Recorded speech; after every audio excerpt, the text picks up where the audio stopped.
Canto I, Part 5. 'Tis said that Xerxes offered a reward to those who could invent him a new pleasure. Methinks the requisition's rather hard, and must have cost his majesty a treasure. For my part, I'm a moderate-minded bard, fond of a little love, which I call leisure. I care not for new pleasures, as the old are quite enough for me, so they but hold. Oh, pleasure, you're a pleasant thing, although one must be damn'd for you, no doubt. I make a resolution every spring of reformation, ere the year run out, but somehow this my vestal vow takes wing. Yet still I trust it may be kept throughout. I'm very sorry, very much ashamed, and mean next winter to be quite reclaim'd. Here my chaste muse a liberty must take. Start not, still chaster reader, she'll be nice hence. Forward, and there's no great cause to quake. This liberty is a poetic licence, which some irregularity may make in the design, and as I have a high sense of Aristotle and the rules, 'tis fit to beg his pardon when I err a bit. This licence is to hope the reader will suppose from June the 6th, the fatal day without whose epoch my poetic skill for want of facts would all be thrown away, but keeping Julia and Don Juan still in sight, that several months have passed. We'll say 'twas in November, but I'm not so sure about the day, the era's more obscure. We'll talk of that anon.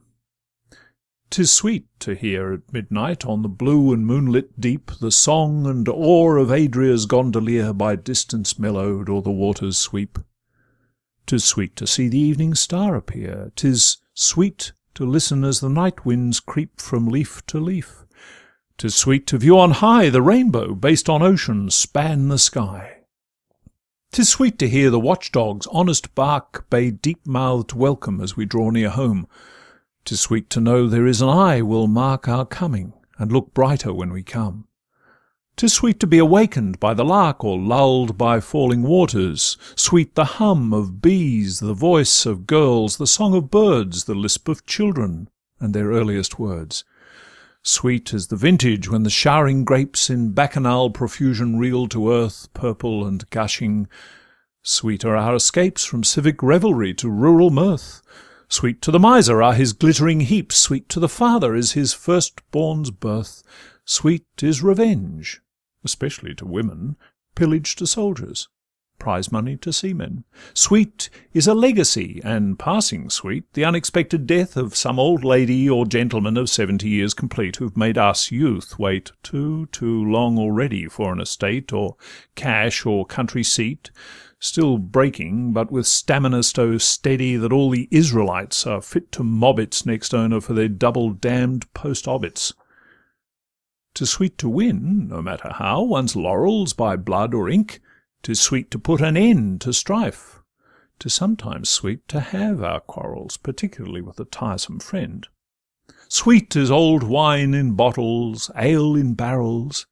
Dear is the helpless creature we defend against the world, and dear the schoolboy's spot we ne'er forget, though there we are forgot.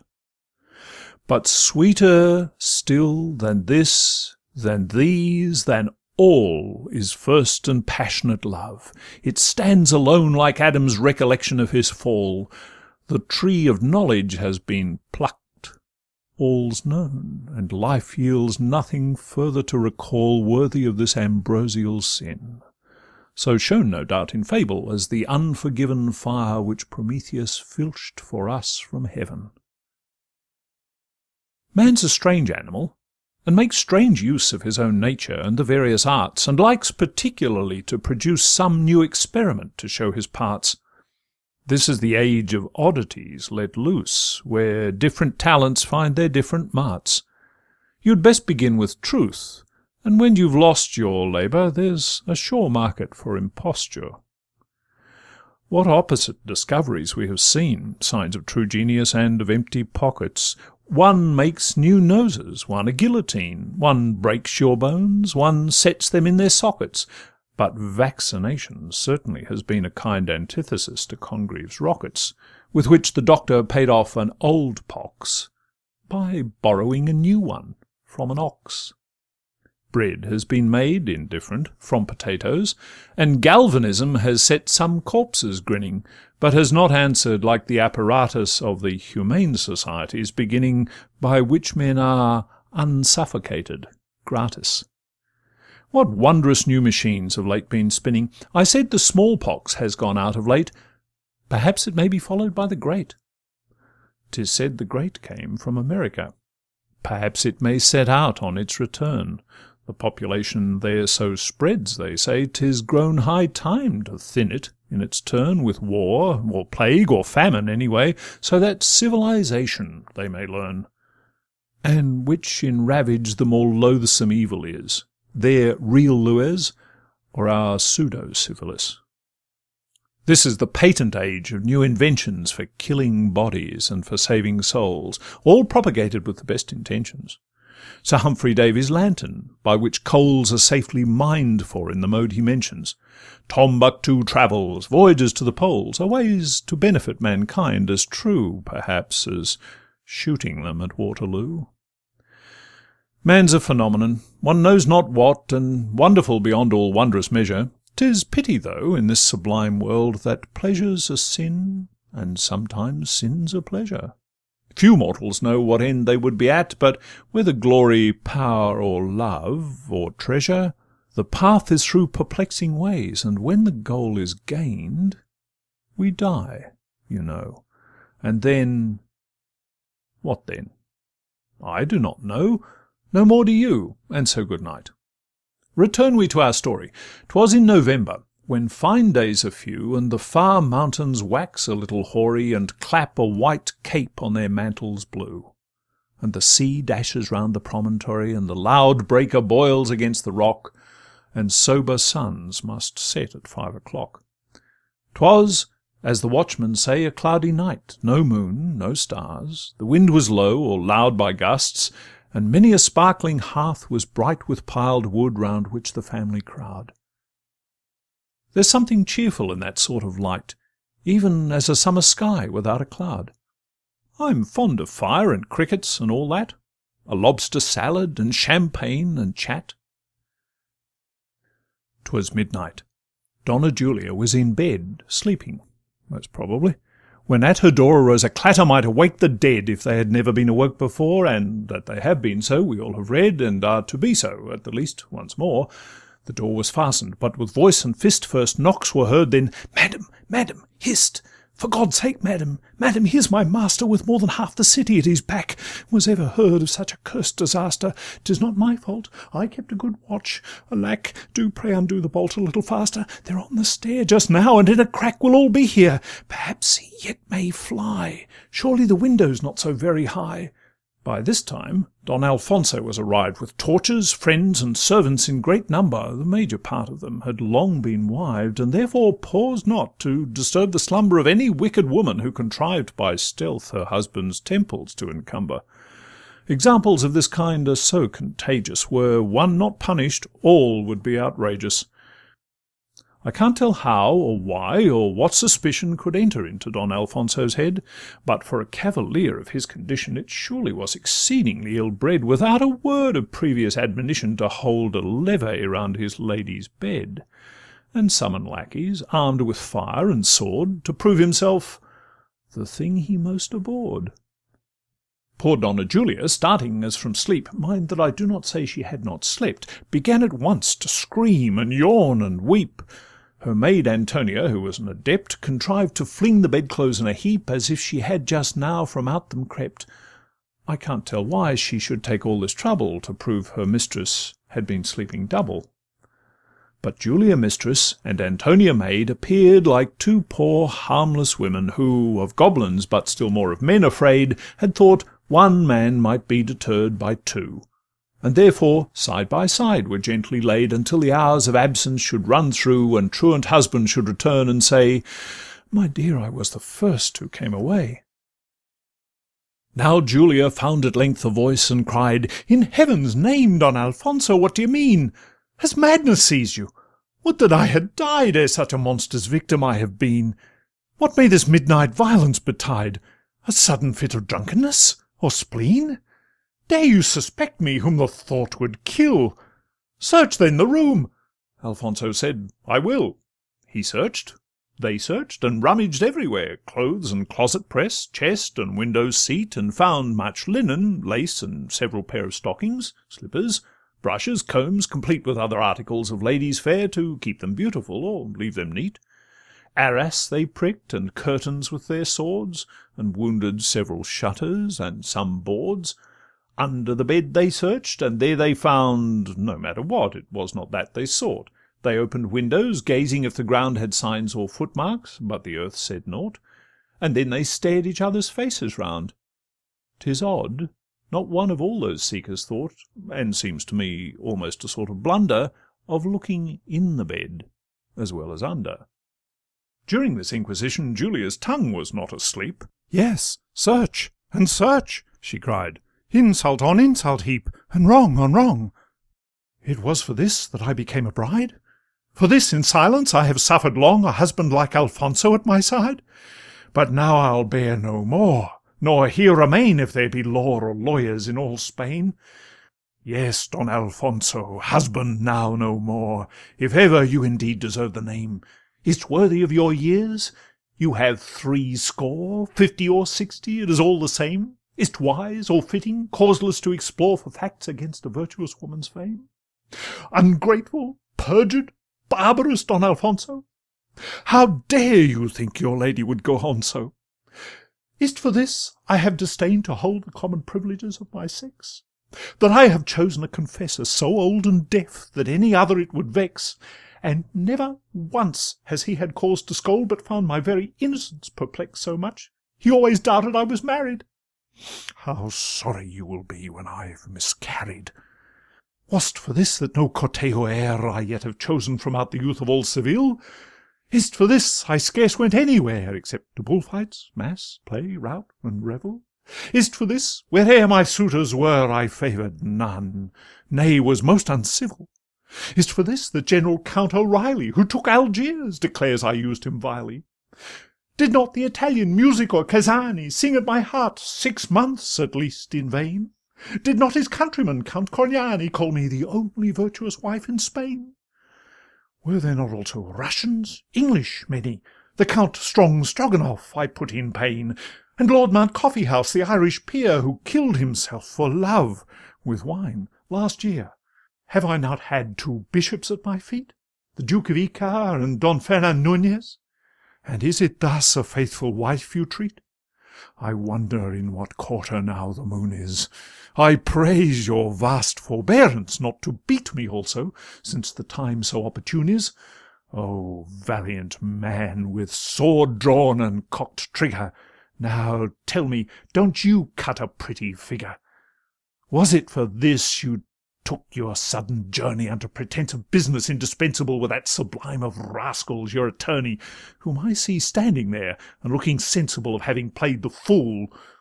Though both I spurn, he deserves the worst. His conduct's less defensible, Because no doubt 'twas for his dirty fee, And not from heavy love to you or me.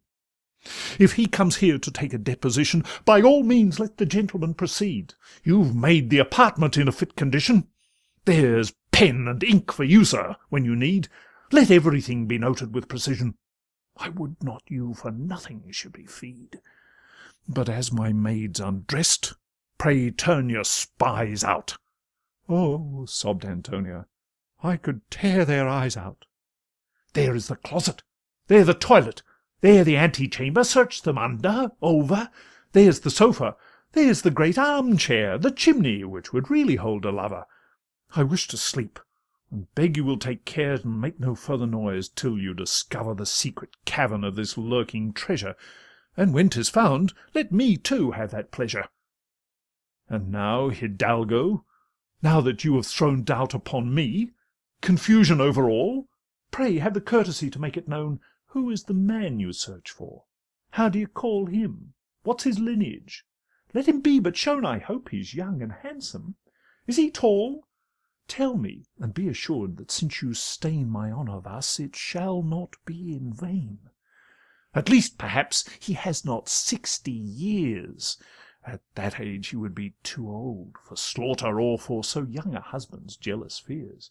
Antonia, let me have a glass of water. I am ashamed of having shed these tears. They are unworthy of my father's daughter. My mother dream'd not in my natal hour that I should fall into a monster's power. Perhaps 'tis of Antonia you are jealous. You saw that she was sleeping by my side when you broke in upon us with your fellows. Look where you please, we've nothing, sir, to hide. Only another time I trust you'll tell us, or for the sake of decency abide a moment at the door, that we may be dressed to receive so much good company. And now, sir, I have done, and say no more. The little I have said may serve to show the guileless heart in silence may grieve all the wrongs to whose exposure it is slow. I leave you to your conscience as before, 'twill one day ask you why you used me so. God grant you feel not then the bitterest grief. Antonia, where's my pocket handkerchief? Canto I, Part 6. She ceased, and turn'd upon her pillow. Pale she lay, her dark eyes flashing through their tears, like skies that rain and lighten. As a veil waved, and o'ershading her wan cheek appears her streaming hair, the black curls strive, but fail to hide the glossy shoulder, which uprears its snow through all. Her soft lips lie apart, and louder than her breathing beats her heart. The Senor Don Alfonso stood confused. Antonia bustled round the ransacked room, and turning up her nose, with looks abused her master and his myrmidons, of whom not one, except the attorney, was amused. He, like Achates, faithful to the tomb, so there were quarrels, cared not for the cause, knowing they must be settled by the laws. With prying snub-nose and small eyes he stood following Antonia's motions here and there, with much suspicion in his attitude. For reputations he had little care, so that a suit or action were made good. Small pity had he for the young and fair, and ne'er believed in negatives, till these were proved by competent false witnesses. But Don Alfonso stood with downcast looks, and, truth to say, he made a foolish figure, when, after searching in 500 nooks, and treating a young wife with so much rigour, he'd gained no point, except some self-rebukes added to those his lady with such vigour had poured upon him for the last half-hour, quick, thick, and heavy as a thunder-shower. At first he tried to hammer an excuse, to which the sole reply was tears and sobs, and indications of hysterics, whose prologue is always certain throes and throbs, gasps, and whatever else the owners choose. Alfonso saw his wife and thought of Job's. He saw, too, in perspective, her relations, and then he tried to muster all his patience. He stood in act to speak, or rather stammer, but sage Antonia cut him short before the anvil of his speech received the hammer, with "Pray, sir, leave the room, and say no more, or madam dies." Alfonso muttered, "Damn her!" but nothing else. The time of words was o'er. He cast a rueful look or two, and did, he knew not wherefore, that which he was bid. With him retired his posse comitatus, the attorney last, who lingered near the door reluctantly, still tarrying there as late as Antonia let him, not a little sore at this most strange and unexplained hiatus in Don Alfonso's facts, which just now wore an awkward look. As he revolved the case, the door was fastened in his legal face. No sooner was it bolted than, oh shame! O sin, O sorrow, and O womankind, how can you do such things, and keep your fame, unless this world and t'other too be blind? Nothing so dear as an unfilched good name. But to proceed, for there is more behind, with much heartfelt reluctance be it said, young Juan slipped, half smothered, from the bed. He had been hid. I don't pretend to say how, nor can I indeed describe the where. Young, slender, and packed easily, he lay no doubt in little compass, round or square, but pity him, I neither must nor may his suffocation by that pretty pair. 'Twere better sure to die so than be shut with Magdalen Clarence in his malmsey butt. And secondly, I pity not because he had no business to commit a sin forbid by heavenly, fined by human laws. At least 'twas rather early to begin, but at 16 the conscience rarely gnaws so much as when we call our old debts in at 60 years, and draw the accounts of evil, and find a deuced balance with the devil.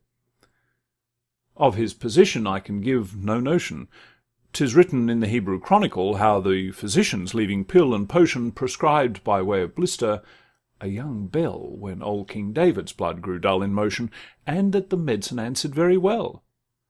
Perhaps 'twas in a different way applied, for David lived, but Juan nearly died. What's to be done? Alfonso will be back the moment he has sent his fools away. Antonia's skill was put upon the rack, but no device could be brought into play. And how to parry the renewed attack? Besides, it wanted but few hours of day. Antonia puzzled. Julia did not speak, but pressed her bloodless lip to Juan's cheek. He turned his lip to hers, and with his hand called back the tangles of her wandering hair. Even then their love they could not all command, and half forgot their danger and despair. Antonia's patience now was at a stand. "Come, come! 'Tis no time now for fooling there," she whispered in great wrath. "I must deposit this pretty gentleman within the closet. Pray keep your nonsense for some luckier night. Who can have put my master in this mood? What will become on't? I'm in such a fright. The devil's in the urchin, and no good. Is this a time for giggling? This a plight? Why, don't you know that it may end in blood? You'll lose your life, and I shall lose my place, my mistress all, for that half-girlish face. Had it but been for a stout cavalier of 25 or 30, come, make haste. But for a child, what a piece of work is here!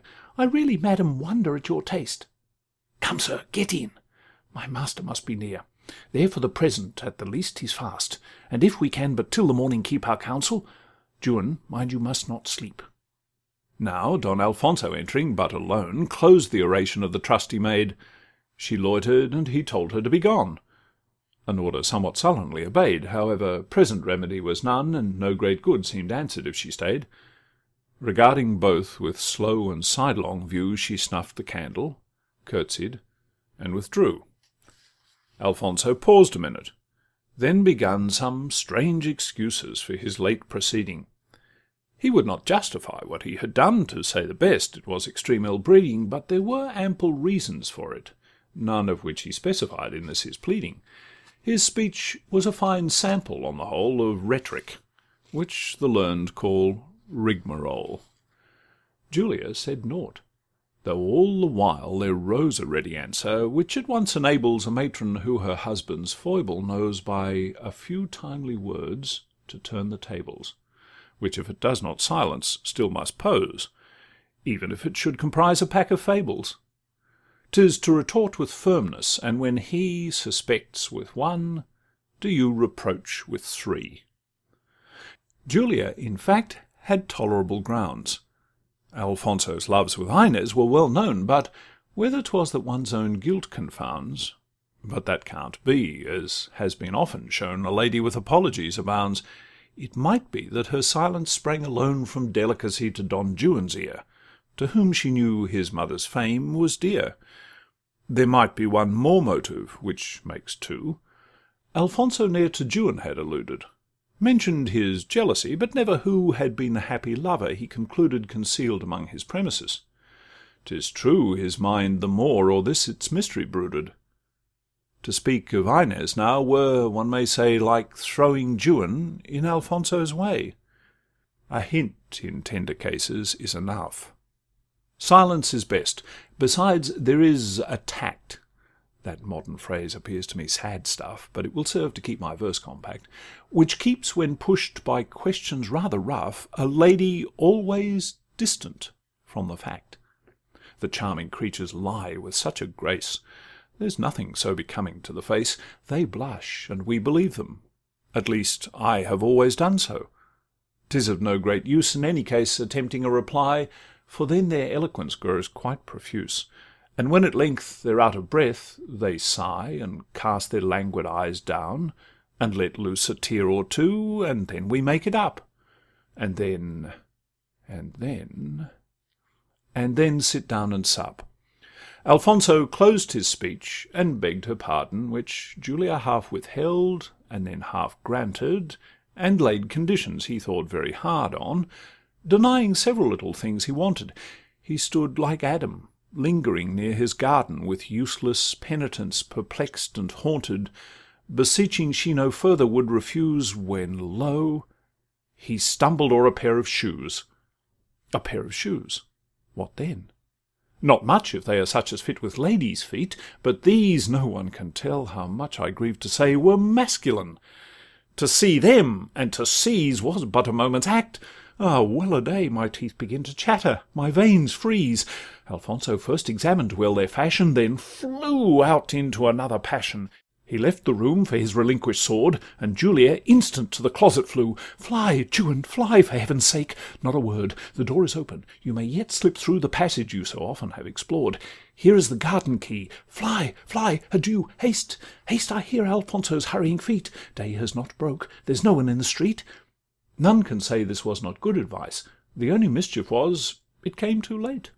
Of all experience 'tis the usual price, a sort of income tax laid on by fate. Juan had reached the room door in a trice, and might have done so by the garden gate, but met Alfonso in his dressing gown, who threatened death, so Juan knocked him down.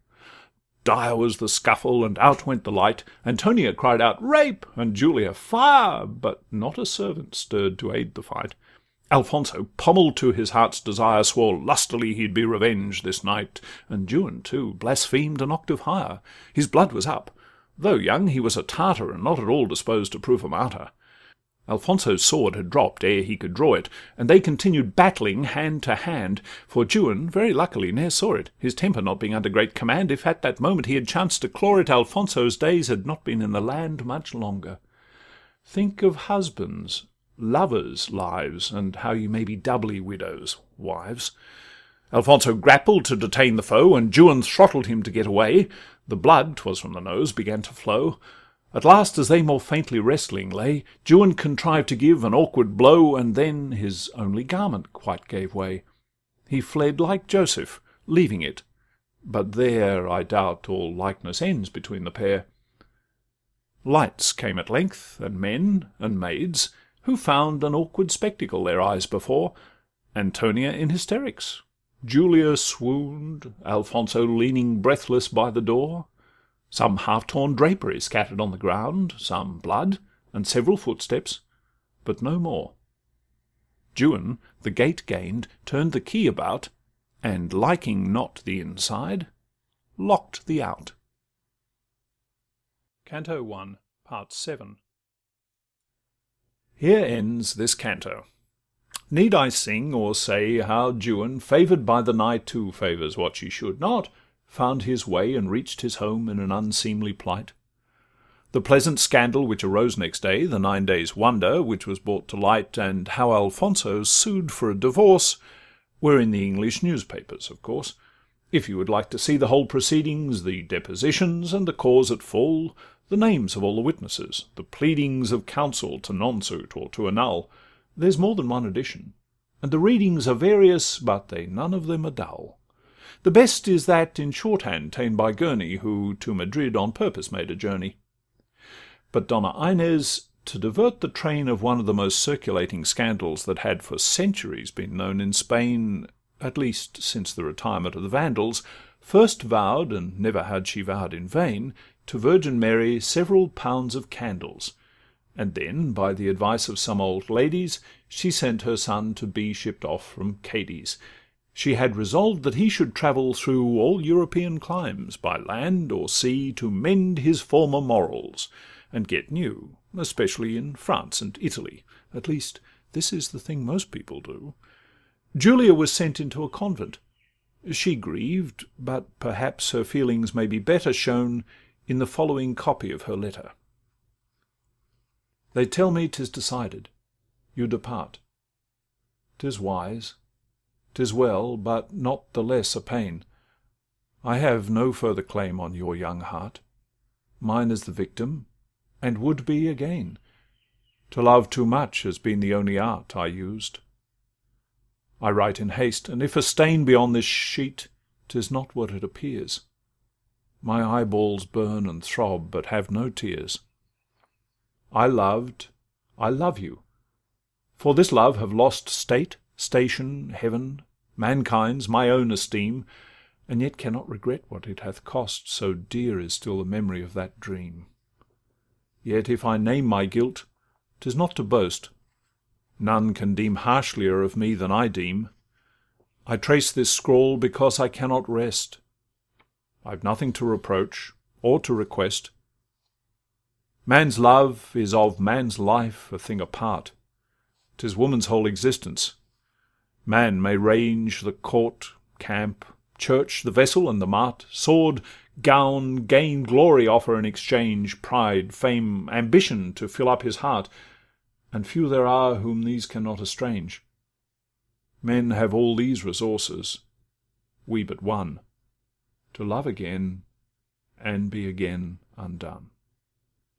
You will proceed in pleasure and in pride, beloved and loving many. All is o'er for me on earth, except some years to hide my shame and sorrow deep in my heart's core. These I could bear, but cannot cast aside the passion which still rages as before, and so farewell. Forgive me, love me. No, that word is idle now, but let it go. My breast has been all weakness, is so yet, but still I think I can collect my mind. My blood still rushes where my spirit's set, as roll the waves before the settled wind. My heart is feminine, nor can forget, to all except one image madly blind. So shakes the needle, and so stands the pole, as vibrates my fond heart to my fixed soul. I have no more to say, but linger still, and dare not set my seal upon this sheet, and yet I may as well the task fulfil. My misery can scarce be more complete. I had not lived till now, could sorrow kill.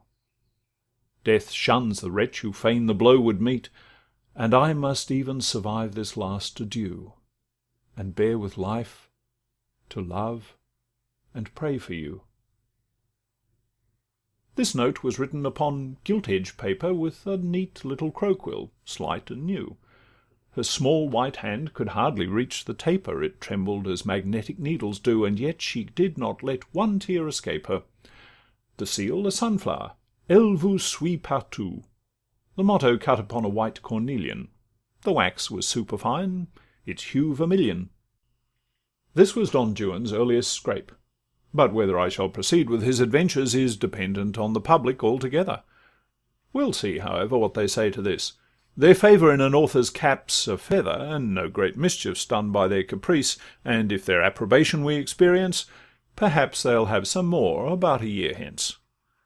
My poem's epic, and is meant to be divided in 12 books, each book containing, with love and war, a heavy gale at sea, a list of ships, and captains, and kings reigning, new characters. The episodes are 3, a panoramic view of hell's in training, after the style of Virgil and of Homer, so that my name of epic's no misnomer. All these things will be specified in time, with strict regard to Aristotle's rules, the vade mecum of the true sublime, which makes so many poets, and some fools. Prose poets like blank verse. I'm fond of rhyme. Good workmen never quarrel with their tools. I've got new mythological machinery, and very handsome supernatural scenery. There's only one slight difference between me and my epic brethren gone before, and here the advantage is my own, I ween.